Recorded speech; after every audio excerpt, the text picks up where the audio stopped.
असम में हमेशा से ही हथकरघा बुनाई की परंपरा रही है।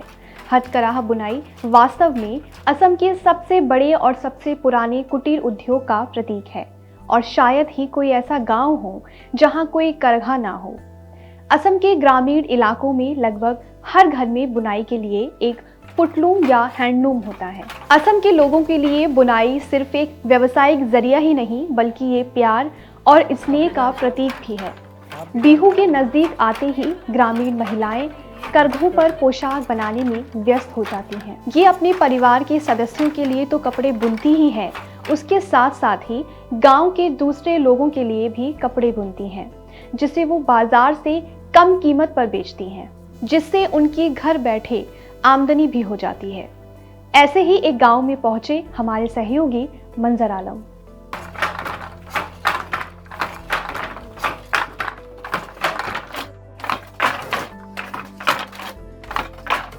गुवाहाटी से करीब 50 किलोमीटर दूर ये है कामरूप जिले का सोरू हिरमदो गांव।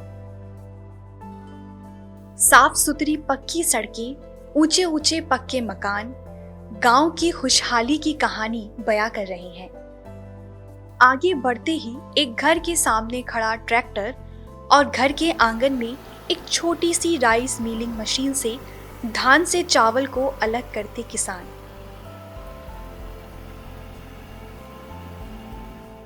शहर से बाहर निकलने के बाद ये दृश्य सही मायने में आंखों को सुकून पहुंचा रहे थे।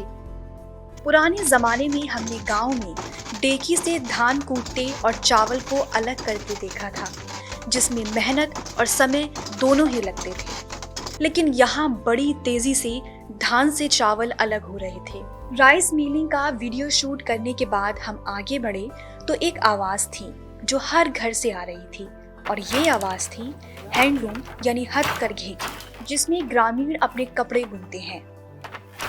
वीडियो की शुरुआत में ही हम आपको बता चुके हैं कि असम में हमेशा से ही हथकरघा बुनाई की परंपरा रही है और आज भी गांव में ये देखने को मिलती है। पूछने पर पता चला कि जनवरी के दूसरे सप्ताह में भोगाली बिहू का पर्व मनाया जाना है। इसके लिए नए कपड़े बुने जा रहे हैं। करघों पर अक्सर महिलाएं ही कपड़े बुनने का काम करती हैं। हमारे सामने चुनौती ये आ रही थी कि महिलाएं हिंदी बोल नहीं सकती थीं। फिर भी उन्होंने अपनी हिंदी में जो कुछ हमें बताया वो आप इस वीडियो में समझ पाएंगे। ये है गोकुली दास, जो इस समय करघे पर एक चादर बुन रही हैं। यहाँ आपको बता दें कि मेखला चादर असमिया महिलाओं की पारंपरिक पोशाक है। ये साड़ी की तरह ही होती है, लेकिन इसके दो भाग होते हैं। एक को मेखला और दूसरे को चादर कहते हैं। मेखला को कमर में बांधा जाता है, जबकि चादर को साड़ी की तरह लपेटा जाता है और आंचल ली जाती है। गोकुली हिंदी नहीं बोल पा रही थी, इसलिए उनकी बहन बिनीता ने बताया कि गोकुली बिहू पर्व के लिए एक चादर बुन रही है। गोकुली घर की महिलाओं के लिए तो मेखला चादर बुनती ही है, लेकिन गांव के ऐसे लोग भी उन्हें ऑर्डर देते हैं जिनके पास हथकरघे नहीं है। वो एक मेखला चादर 1500 रुपए में बेचती हैं। इसके अलावा बिहू के समय पर गमछा भी बुनती हैं। मैंने हमारे घर के लिए ही है, और जब गाँव का है हमें कस्टमर आता है बिकने के लिए करते हो। और मेखला चादर का बनारसा गमछा बनता हूँ। जब मैंने बिहू के सीजन में गमछा लगाता हूँ, वो गमछा भी बिक्री करता हूँ। कस्टमर आने से, किसी में कस्टमर आते ही है, ऐसे है करता हूँ। तो ऐसा भी होता है कि आप लोग बना करके दुकान में दे देते हो, वहाँ बिकता है? ऐसा नहीं, दुकान में नहीं है, ये गांव से आता है। अच्छा, गांव के लोग हैं जिनके पास में करघा नहीं है, वो लोग आते हैं। वो लोग आता है। अच्छा, हमें दुकान से अभी तक नहीं किया है इसे। तो कितना कमा लेते हो इसमें? ये मालूम नहीं है। सर, ये एक चादर बिकने करने से 500 मिलते हैं। अच्छा। और जो दो मेखला चादर है उसको 1500। बिनीता के घर से बाहर आने पर सामने वाले घर से भी करघा चलने की आवाज आ रही थी। घर के अंदर दाखिल होने पर देखा कि सामने ही आंगन में एक महिला हथकरघी पर असमिया गमछा बुन रही थी। पूछने पर उसने अपना नाम ज्योत्सना बताया। बातचीत के दौरान पता चला कि उन्हें गमछा बुनने का ऑर्डर किसी दुकानदार से मिला है। ज्योत्सना गमछा बुनने में माहिर है और रोजाना एक गमछा बुन लेती है। इस तरह हर महीने वो दुकानदार को 20 से 30 गमछा बुन कर देती है। एक गमछे की बिक्री से 250 रुपए से 280 रुपए मिल जाते हैं, जिससे हर महीने उनकी कुछ आमदनी हो जाती है। और घर में कितना गमछा का ऑर्डर मिला आपको? 20 गमछा। 20 गमछा। 20 गमछा। अच्छा, एक गमछा का प्राइस कितना है? 250, 280, 250, 280। तो 20 गमछा बना के आपको बिहू में देना है ना? तो हर महीने ऑर्डर मिल जाता है या खाली बिहू के समय में ऑर्डर मिलता है? हर महीने। हर महीने में।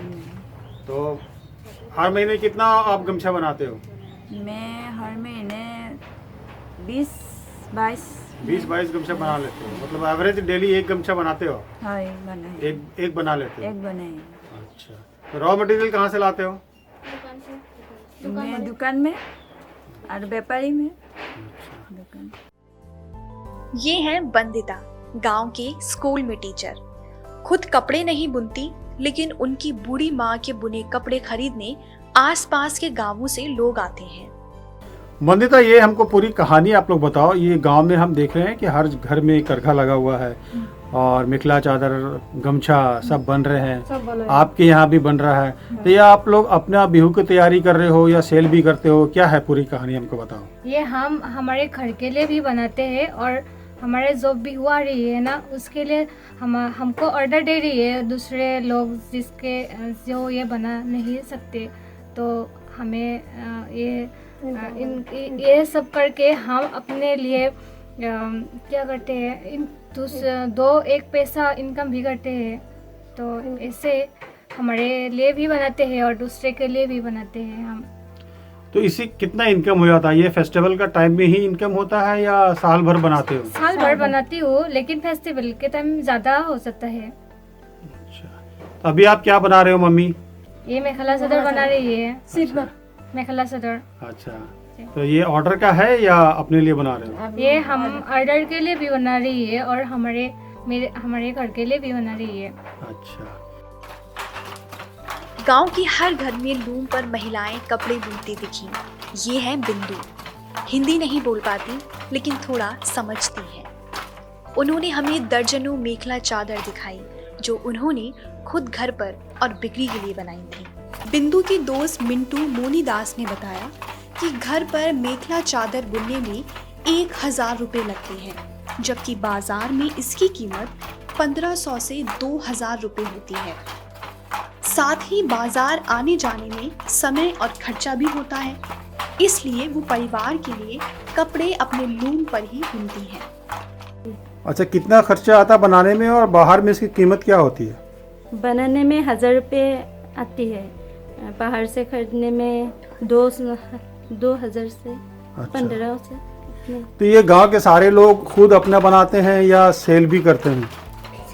कभी कभी कुछ लोग से सेल करते हैं, हम तो बनाते हैं हमारे लिए। अपने लिए बनाते हैं? अपने लिए।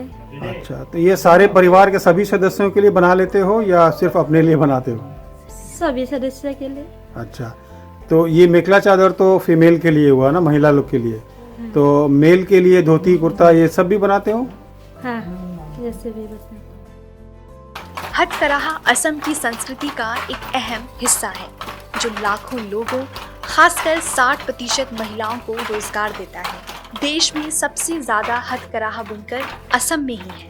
ग्रामीण क्षेत्रों में बुनाई की गतिविधियों को परिवार की आय बढ़ाने और जीवन स्तर को ऊपर उठाने के लिए एक अतिरिक्त घरेलू काम के रूप में माना जाता है।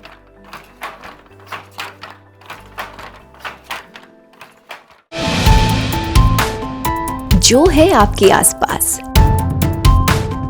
आपके शहर का खास, वो दिखाएगा आपको DNN 24, आपका अपना डिजिटल न्यूज नेटवर्क।